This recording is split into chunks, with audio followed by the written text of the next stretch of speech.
এক জাহেল বলছে, এক জাহেল বক্তা বলছে যে মুসলিমদের প্রথম কেবলা, মুসলিমদের কি প্রথম কেবলা কি কোনটা? আপনারা বলেন প্রথম কেবলা কোনটা? বাইতুল মাকদেস। যান ওযু করে আসেন, যান ওযু করে আসেন। আপনি কে বলেছেন মুসলিমদের প্রথম কেবলা বাইতুল মাকদেস? কে বলেছে? মিথ্যা কথা। দ্বিতীয়ত, মসজিদে আকসার যে ফজিলতের কথা আমরা উল্লেখ করতে চাই তা হলো ইসলামের প্রথম কেবলা, মুসলমানদের প্রথম কেবলা ছিল এই মসজিদে আকসা। আল্লাহ রাব্বুল আলামিন যখন প্রিয় নবী সাল্লাল্লাহু আলাইহি ওয়াসাল্লাম এবং সাহাবা ইকরামের উপর সালাত ফরজ করেছেন মক্কায়, তখন তাদেরকে বাইতুল মাকদিসের দিকে ফিরিয়ে প্রথমে সালাত আদায় করার নির্দেশ দিয়েছেন। প্রথম কেবলা কাবা। কোনটা? কাবা। কে শিখাইছে? এটা হলো ইহুদিরা শিক্ষা দিছে। বক্তা বলছে কি জানেন, আল্লাহর নবীর পূর্বে সমস্ত নবী রাসূলের কেবলা ছিল বাইতুল মাকদিস। এই মিথ্যা কথা বলার কারণে ওকে এমন শাস্তি দেওয়া উচিত। মানে কাবাকে অপমান করেছে। কাকে? কাবাকে অপমান করেছে, বেয়াদব। তো এটা বললে কেন? অথচ প্রথম ইবাদতের ঘর নির্মাণ করেছেন কে? ইব্রাহিম আলাইহিস সালাতু। কাবা নির্মাণ করেননি? আউয়ালু বাইতিন মাউদিয়া লিন-নাস লাল্লাযী বিবাক্কা। আল্লাহ বলছেন কাবা ঘর প্রথম নির্মাণ করা হয়েছে। ওই মিথ্যুক বক্তা বলছে যে প্রথম কিবলা ছিল, সব নবীর কিবলা ছিল বাইতুল মাকদিস। না, কোন নবীরই কিবলা বাইতুল মাকদিস ছিল না, সব নবীর কিবলা ছিল কাবা। আমাদের নবীরও কিবলা কাবাই ছিল। মাত্র 17 মাস আল্লাহ পরীক্ষা করার জন্য মদিনায় যখন গেলেন তখন কিবলা ছিল কোনটা? বাইতুল মাকদিস। এই প্রথম। তাহলে আমাদের প্রথম কিবলা কি বাইতুল মাকদিস হলো না কাবা হলো? কাবা হলো। তুমি তত্ত্ব উল্টালে কেন? তুমি তো ইহুদির এজেন্ট। ইহুদিদের বক্তব্য শুনে বলেন বাইতুল মাকদিস কে নির্মাণ করেছেন? বলেন কে? সুলাইমান আলাইহিস সালাম, তাই না? আজ থেকে মিথ্যা কথা ছাড়বেন বলা। কাবা ঘর যেমন ইব্রাহিম আলাইহিস সালাম করেছেন, তেমনি বাইতুল মাকদিসও তৈরি করেছেন ইব্রাহিম আলাইহিস সালাম 40 বছর পরে। সহিহ বুখারী হাদিস। পুনর্নির্মাণ করেছেন 1000 বছর পরে কে? সুলাইমান আলাইহিস সালাম। নির্মাণ করার, পুরো নির্মাণ করার এক জিনিস। হ্যাঁ, কেন মিথ্যা কথা বলেন আপনি? ও, কার মুখ থেকে শুনেছেন? হুজুরের মুখ থেকে, তাই না? আপনারা কেউ পড়ে শুনেছেন? এটা পড়ে দেখছেন? কেউ পড়ে দেখেনি, সব বড় হুজুরের মুখ থেকে শুনেছেন। আমি বললে আপনারা গালিগালাজ করেন, করেন যত পারেন গালিগালাজ, বলতেই থাকবো ইনশাল্লাহ, এর বন্ধ হবে না। আপনি মিথ্যা কথা বলেন ছেড়ে দেব? কেন বলেন মিথ্যা কথা? প্রথম কেবলাও কাবা, শেষ কেবলাও কাবা। আমাদের মনে থাকবে? কেন বললো প্রথম কেবলা? আস্তাগফিরুল্লাহ, আস্তাগফিরুল্লাহ। না, শোনা যাবে না।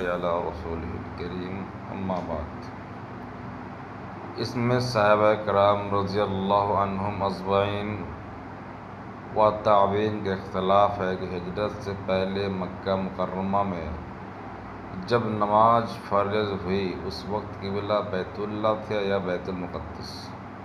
हज़रत अब्दुल्ला बिन अब्बास रज़ियल्लाहु अन्हु का कौल यह है कि अव्वल ही से क़िबला बैतुल मुक़द्दस था, जो हिजरत के बाद भी 16 महीने तक बाकी रहा।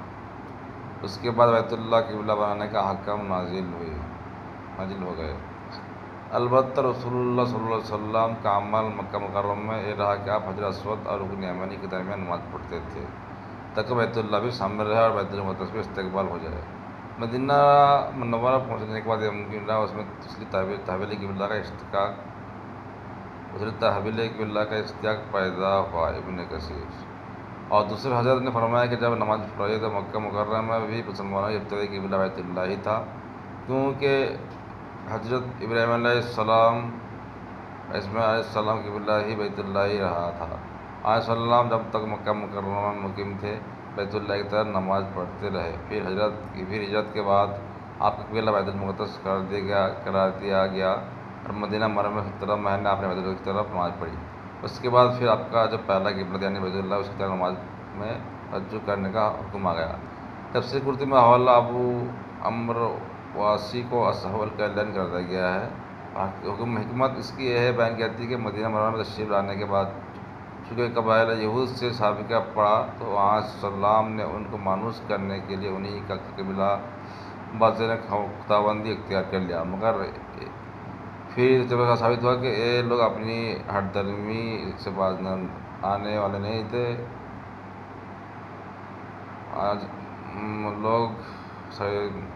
मगर फिर तजुर्बा से साबित हुआ कि ये लोग अपनी हठधर्मी हर धर्मी से बाज आने वाला नहीं, तो फिर आपको अपने असल किबला यानी बैतुल रुख करने का हुक्म मिल गया, जो आपको अपने अब्बा इब्राहिम और इस्माइल का किबला होने की वजह से तबान महबूब था।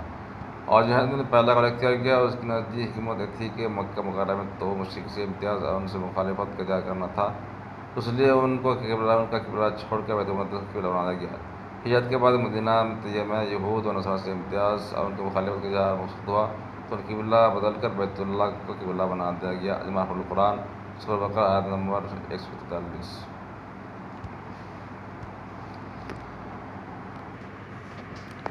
तो नंबर आयत में है वमा जअलनल क़िबलतल्लती कुन्त अलैहा इल्ला लिनअलम मन यत्तबिउर रसूल मिम्मन क़िल वला किबल इला आखिर।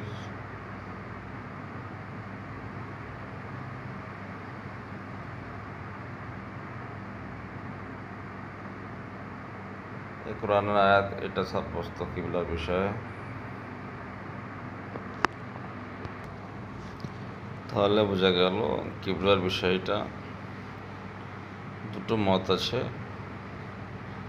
তাই প্রথম মতটা হচ্ছে যে কিবলা প্রথমেই বাইতুল মুকদ্দাস ছিল, দ্বিতীয় মতটা হচ্ছে কাবা শরীফ ছিল, তারপরে বাইতুল মুকদ্দাস কিবলা হলো, তারপর আবার বাইতুল্লাহ হলো, এই মতটা আছে। তো অতএব না জেনে শুনে ভাড়ান করে কোনো মানুষকে উল্টোপাল্টা বলাটাও বাজে জিনিস। একটা ভিডিও দেখছিলাম, আমি তোমার পড়াশোনা কত, তুমি পড়াশোনা করার সময় কী করেছো সবাই জানে, অতএব বেশি লাফালাফি করো না। মুজাফফর বিন মহসিন সাহেব, আপনি কি আবদুল্লাহ বিন আব্বাস রাদিয়াল্লাহু আনহু থেকে বেশি বোঝেন নাকি? আপনার তো মূর্খ, আপনি এটা কথাবার্তা সব করে বলবেন।